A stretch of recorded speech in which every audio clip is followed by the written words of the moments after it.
Après la Corée du Sud, le président Alassane Ouattara est l'invité de Sa Majesté Mohamed VI, roi du Maroc, pour participer à la 9e édition du Forum pour le développement durable. Demain, à la cérémonie d'ouverture, le président Alassane Ouattara prononcera une allocution sur les capitaux privés. Dans ce 20h, nous irons à Washington, aux États-Unis, où le Premier ministre Daniel Kablan-Duncan a reçu le prix du meilleur ministre de l'économie et des finances de l'Afrique subsaharienne. Le compte-rendu de notre envoyé spécial. L'actualité sur place ici en Côte d'Ivoire, c'est aussi la campagne nationale de désarmement communautaire lancée officiellement à Guiglo par les responsables de l'autorité pour le désarmement, la démobilisation et la réintégration. Compte rendu dans quelques instants.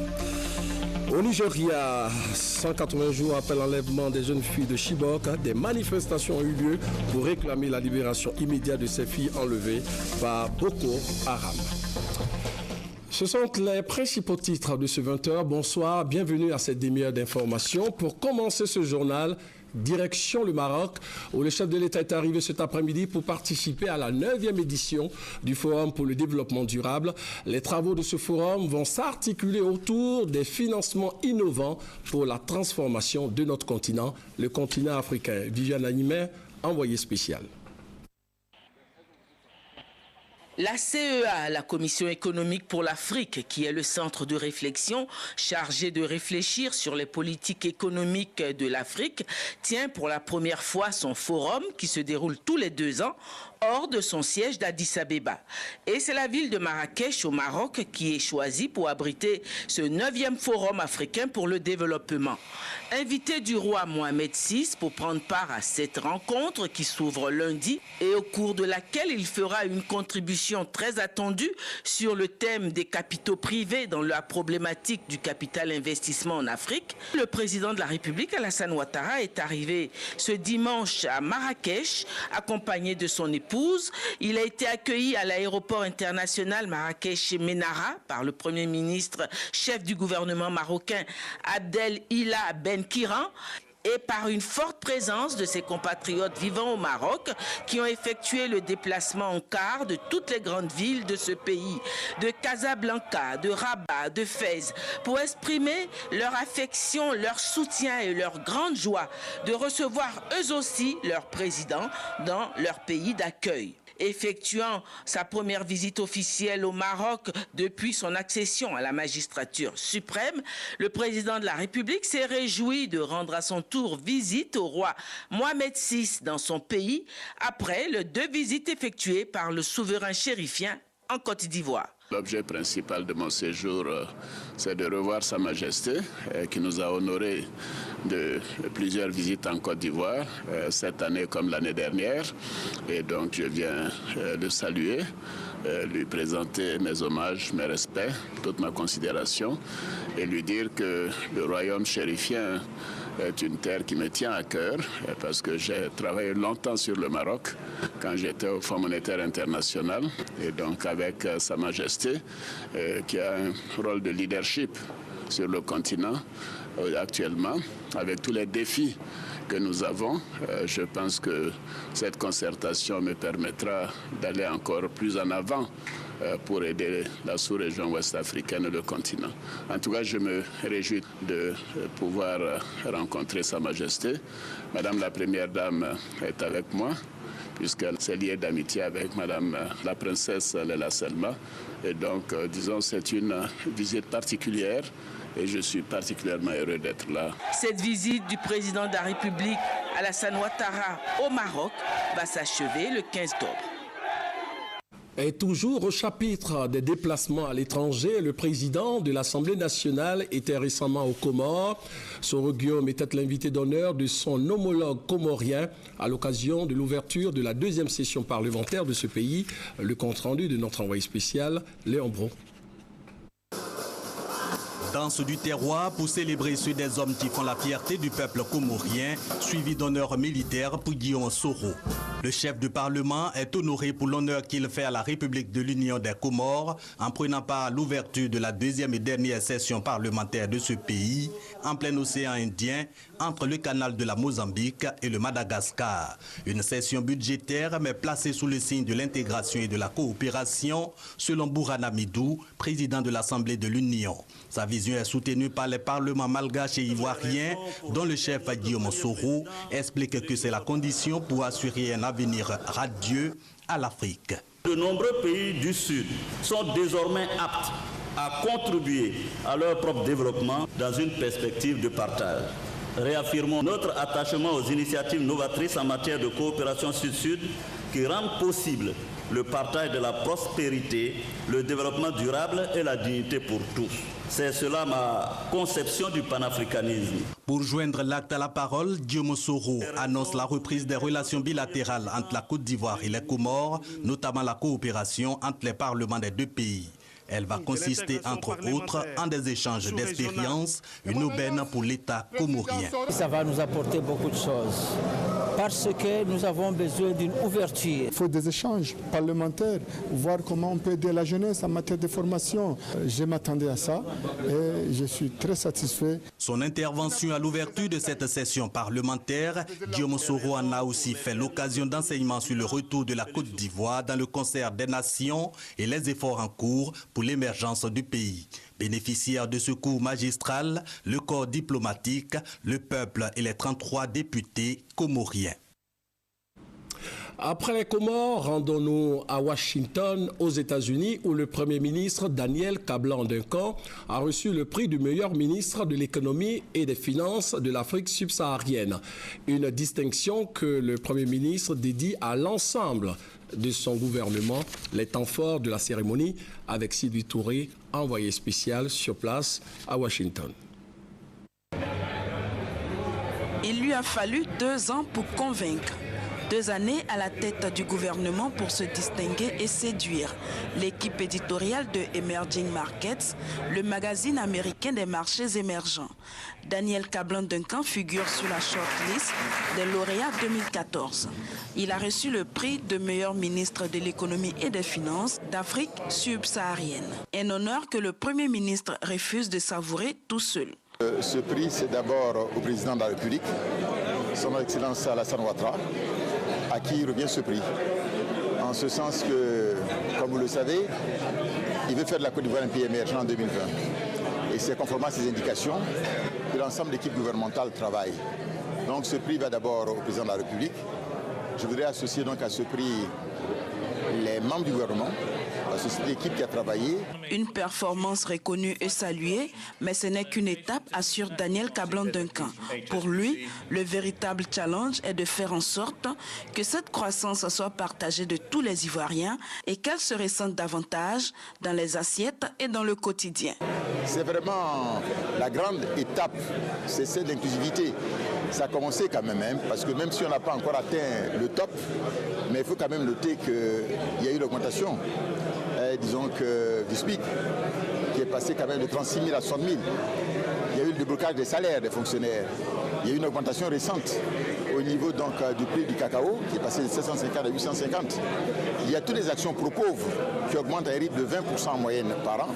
Donc on va vers l'inclusivité. Et ce projet de croissance inclusive connaîtra un coup d'accélérateur, promesse de Daniel Kablan-Duncan, qui rejoint désormais la catégorie des meilleurs ministres de l'économie et des finances au monde. Et juste après cette cérémonie, des proches collaborateurs du chef du gouvernement se sont exprimés. Notre envoyé spécial nous propose les réactions du ministre chargé de l'économie et des finances et du ministre chargé du budget. Nous les écoutons. Nous avons participé à la cérémonie de remise du prix du meilleur ministre des Finances de l'Afrique subsaharienne, qui a été décerné à notre très cher Premier ministre, ministre de l'économie, des finances et du budget.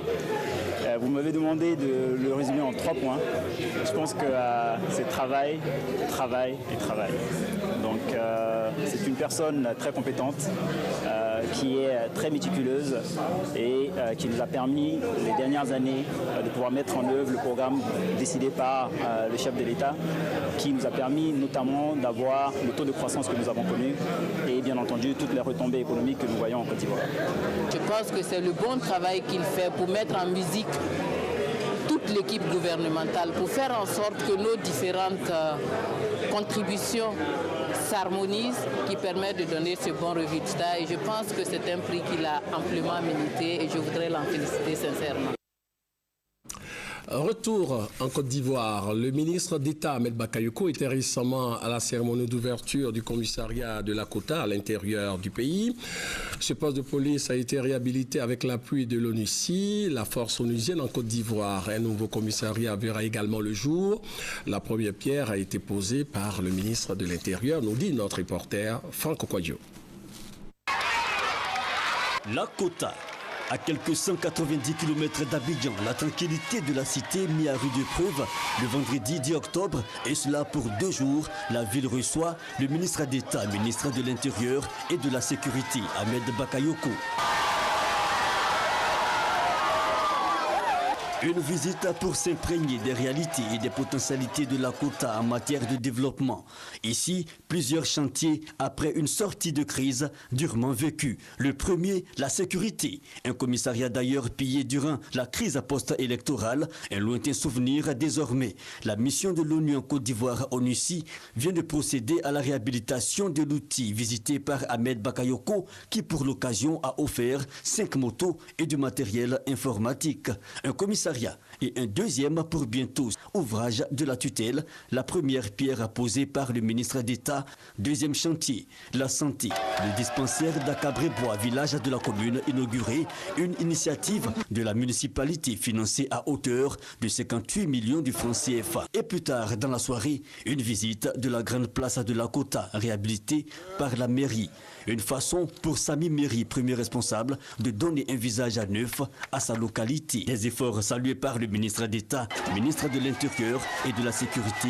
Ahmed Bakayoko encourage donc toutes les forces vives à s'engager dans la durée pour la réussite de la politique de décentralisation source d'émergence prônée par le chef de l'État. Les maires doivent être au service des populations, doivent apporter des solutions concrètes aux besoins prioritaires à côté de l'État. Ainsi, nous aurons une décentralisation qui est active et qui est un vrai complément, qui est une vraie prolongation de l'action de l'État. Une présence à la Kota mise à profit pour saluer la mémoire de l'icône de la musique ivoirienne François Louga, fils de la région, mais surtout une visite à Issia dans la matinée pour soutenir la famille et la population de cette cité dont le maire Ali Silla est décédé le 5 octobre dernier. Le reste de l'actualité nationale avec tout d'abord cette remise de kits téléphoniques à l'administration publique de la sous-préfecture d'Ananda dans la région de Lifou. Les bénéficiaires seront en grande partie les régions enclavées mais surtout privées des services de télécommunications de base tels que le téléphone, l'Internet. Les détails avec Hugues Hervé Blé. Il y a là un routeur. Là, un combiné téléphonique. La remise officielle des kits téléphoniques par le ministre de la Poste et des TIC, un soulagement pour le préfet de Pricro. C'est en effet la fin des difficultés de communication téléphonique dans les zones enclavées de Lifou. On peut communiquer partout, facilement, on peut même se déplacer avec l'appareil. Et vous voyez, vraiment, c'est une innovation de taille. Et nous remercions vraiment le président de la République. La technologie sans fil a été choisie pour équiper l'administration préfectorale, les centres de santé et les brigades de gendarmerie des localités anciennement enclavées des départements de Daoukro et Pricro. Son bon fonctionnement a été prouvé au cours du premier appel officiel. Il a été passé au président du PDCI RDA, Henri Konan Bédié, fils de la région de Lifou. Allô? Allô? Excellence, Monsieur le Président, vous nous entendez? Oui, bonjour. Monsieur le ministre, je vous souhaite la bienvenue à Ananda. L'ANSUT, l'Agence nationale du service universel de télécommunications, est chargée de déployer sur tout le territoire le réseau qui permettra d'offrir les services de télécommunications de base, téléphonie et Internet. Pour le gouvernement, il s'agit à terme de mettre ces services à la disposition de toute la population, celle notamment des zones enclavées. L'outil de télécommunication est essentiel pour la performance. Que ce soit pour le privé ou pour le public, nous n'avons plus de choix à faire, nous n'avons plus d'options. Et il s'agit d'une obligation pour nos États, obligation que nos gouvernements qui incarnent ces États doivent mettre en œuvre. Le gouvernement ivoirien qui a officiellement lancé dans la sous-préfecture d'Ananda la remise de kits téléphoniques à l'administration publique vise à terme l'équipement de près de 5000 localités jusque-là enclavées. Je vous l'annonçais dans les titres, la campagne nationale de désarmement communautaire a été lancée officiellement à Guiglo par les responsables de la DDR, l'autorité pour le désarmement, la démobilisation et la réintégration. Cette campagne a pour objectif de convaincre ceux qui détiennent de façon illégale des armes à les déposer, à les rendre tout simplement aux autorités compétentes. Cette opération de sensibilisation bénéficie du soutien des partenaires tels que l'ONUCI et la Commission de lutte contre les armes légères et de petit calibre. Abou Sanogo. Le premier adjoint au maire de la commune de Guiglo, remettant un couteau au directeur général de l'ADDR. Geste suivi par Cécile Ba en guise d'adhésion à la campagne nationale de désarmement communautaire. Il s'agit à travers cette opération d'inviter la communauté à convaincre leurs enfants sur la nécessité de déposer les armes. À cette occasion, Fidel Sarasoro, directeur général de l'ADDR, a invité les différentes communautés des départements de Guiglo, Diokwe, Bleu-Lequin et Toulepleu à convaincre ceux qui ont des armes chez eux encore à les rendre, mais aussi à déposer celles qu'elles détiennent en commun. Il a souligné que le désarmement communautaire est un contrat de confiance entre l'ADDR, ses partenaires et la population. Dès que vous nous donnez vos armes, nous allons réaliser une action de développement pour votre communauté. Plus la quantité d'armes déposées est grande, plus notre contribution sera forte. On pourra vous aider à refaire ou agrandir l'école ou le centre de santé, à construire un puits, à réparer une pompe, ou à acheter un moulin pour les femmes, ou à refaire une piste rurale. Le préfet de région de Guiglo a exhorté la population à soutenir l'opération afin de contribuer à la consolidation de la paix en Côte d'Ivoire. Je vous exhorte par conséquent à marquer votre totale adhésion aux différentes activités entreprises par les deux entités, afin que la région du Cavali soit débarrassée pour toujours des violences intercommunautaires, des viols, des braquages. La population, quant à elle, s'engage à aider l'ADDR et ses partenaires à réussir l'opération. Je rends mon âme pour la sécurité de mes enfants et pour la paix. Nous allons redoubler d'efforts pour qu'il y ait encore plus d'armes à déposer. Il n'y aura même pas un couteau qui a combattu ici dans la région. Déjà 250 armes, 30 grenades, 100 obus de mortier et des milliers de munitions ont été collectés par l'ADDR et ses partenaires, la Comnat ALPC, l'ONUCI et l'UNMAS. La campagne se poursuit dans le Cavali et le Guemont jusqu'au 21 octobre. La communauté internationale célèbre demain, lundi 13 octobre, la journée mondiale de l'alimentation. Cette 34e journée a pour thème les agriculteurs familiaux, nourrir le monde, préserver la planète. L'agriculture familiale, il faut le savoir, assure plus de 70% de la nourriture consommée. C'est fort de ce constat que le gouvernement ivoirien a décidé de moderniser cette forme d'agriculture à travers le PNIA, Programme national d'investissement agricole. Francis Boifo. En Côte d'Ivoire, 70% des productions agricoles sont assurées par les exploitations familiales. L'agriculture familiale vise la production alimentaire pour la consommation du ménage, la création des revenus pour satisfaire les besoins du groupe. Cette agriculture constitue le moyen efficace de lutte contre la faim et offre de l'emploi à plusieurs jeunes, surtout dans les pays en voie de développement. Afin de soutenir cette forme d'agriculture qui fait de la Côte d'Ivoire une puissance agricole en Afrique, le gouvernement a pris l'option de la moderniser dans le cadre du Programme national d'investissement agricole en la faisant passer d'une agriculture de subsistance à une agriculture de marché. En effet, la mise en œuvre du Programme national d'investissement agricole permettra aux producteurs d'avoir un meilleur accès aux infrastructures et équipements agricoles, à la terre, aux intrants de production, aux innovations technologiques, au financement, à la formation et à un environnement commercial favorable. Le ministre de l'Agriculture ajoute que le gouvernement a l'ambition de moderniser l'agriculture familiale ivoirienne en s'appuyant sur la loi d'orientation agricole en cours d'élaboration. Selon les prévisions, l'agriculture familiale devra nourrir 9 milliards de personnes en 2050 à travers le monde. Autre journée, le ministère de la Santé et de la lutte contre le sida a organisé la journée mondiale de la vue autour du thème de l'appel à l'action. Cette journée de sensibilisation a été observée dans le cadre du programme national de la santé oculaire et de la lutte contre l'onchocercose. Les temps forts de la cérémonie avec notre reporter Koné Pargassoro.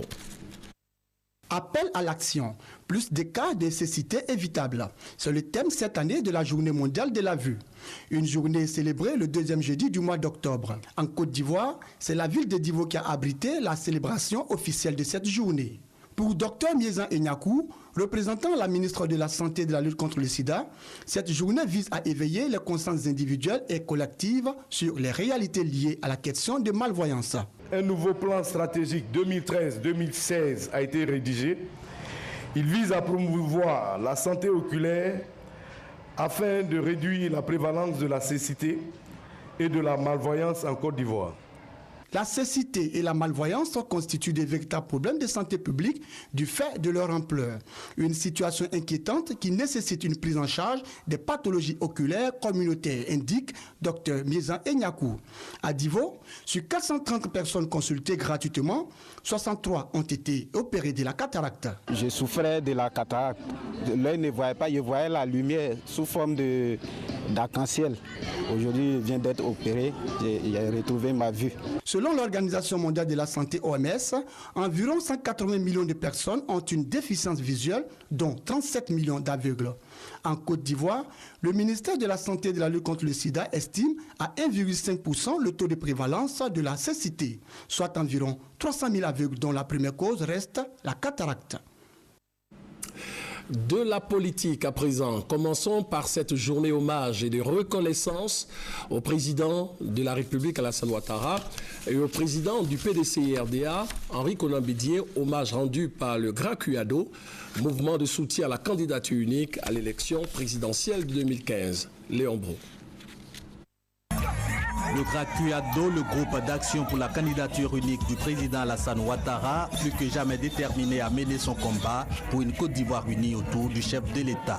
Première activité après l'appel de Daoukro, ce meeting de Koumassi, place Inch'Allah, une occasion pour les responsables de ce mouvement de rendre hommage au président de la République Alassane Ouattara et à son frère aîné Henri Konan Bédié, auteur de l'appel de Daoukro. Appel qui, selon toujours ses responsables du GRACUADO, est le gage de réconciliation, de paix et de développement. C'est demander à tous les Ivoiriens de s'approprier la paix de Daoukro. Aujourd'hui, là, la Côte d'Ivoire sort de guerre avec plus de 3 000 morts, des dégâts matériels importants, des dégâts humains.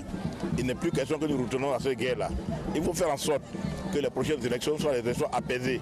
Autour d'un homme, à moins de 4 ans, a fait ce que d'autres n'ont pas pu faire en 10 ans. À ce message du GRACUADO, des réactions positives. Si aujourd'hui le président Henri Konan Bédié ne veut pas engager une bataille avec son frère Alassane Ouattara, c'est une bonne chose. Parce que si le PDCI se présente et que le RDS se présente, vous voyez que encore les deux géants de la Côte d'Ivoire vont s'affronter. Nous sommes vraiment contentes de cette journée-là. Parce que le président Bédié, c'est un exemple à suivre. Alors nous voulons faire comme le président, le suivre, le soutenir. On lui remercie pour tout ce qu'il fait et puis on le souhaite chance, bonheur. Pour inviter la jeunesse à adhérer à l'appel de Daoukro, Albert Flendé, conseiller du président de la République, rassure sur l'effectivité du programme d'emploi jeune. Jeunes de Côte d'Ivoire, le président vous a promis 1 million d'emplois, n'est-ce pas? Le président est en train de préparer un programme qui va insérer tous les jeunes qui ont une formation en Côte d'Ivoire. Cette journée d'hommage précède la messe d'action de grâce du GRACUADO en reconnaissance au chef de l'État et au président du directoire du RHDP, Henri Konan Bédié. D'autres activités sont prévues sur le reste du territoire ivoirien. L'appel de Daoukro était également au centre d'une campagne d'information, d'explication et de sensibilisation initiée par la délégation départementale d'Adiaké. Les populations de ce département, toutes tendances politiques confondues, ont été informées sur le bien fondé de ce choix politique du président du PDCI RDA, Hamza Diaby. Après l'appel, place maintenant à la mobilisation. Le 17 septembre dernier, Henri Konan Bédié, le président du PDCI RDA, demandait à ses partisans de soutenir la candidature du président Alassane Ouattara à la présidentielle de 2015. Ce samedi, la délégation départementale d'Adiaké relaie l'appel, mais surtout l'explique aux populations. C'est assurer le succès du RHDP aux élections de 2015 dans l'intérêt de la Côte d'Ivoire et de la paix. Pour le président Bédié, il faut aboutir à un parti unifié PDCI RDR, étant entendu que ces deux partis sauraient établir entre eux l'alternance dès 2020. L'appel compris, la réaction ne s'est pas fait attendre. 1. Affirmons notre adhésion à l'appel historique de Daoukro. 2. Adressons nos félicitations et notre admiration au visionnaire, au président Henri Konan Bédié, véritable homme d'État, homme de grande sagesse et d'expérience. 3.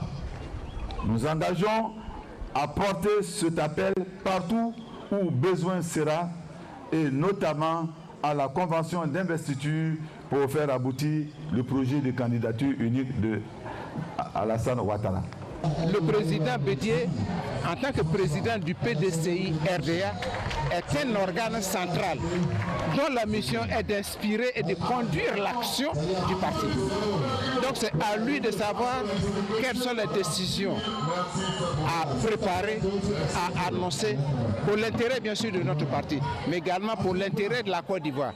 Ici à Adiaké, membres du bureau politique du PDCI RDA ou simples partisans, tous voient en cet appel de Daoukro un nouvel espoir pour la Côte d'Ivoire. Voilà.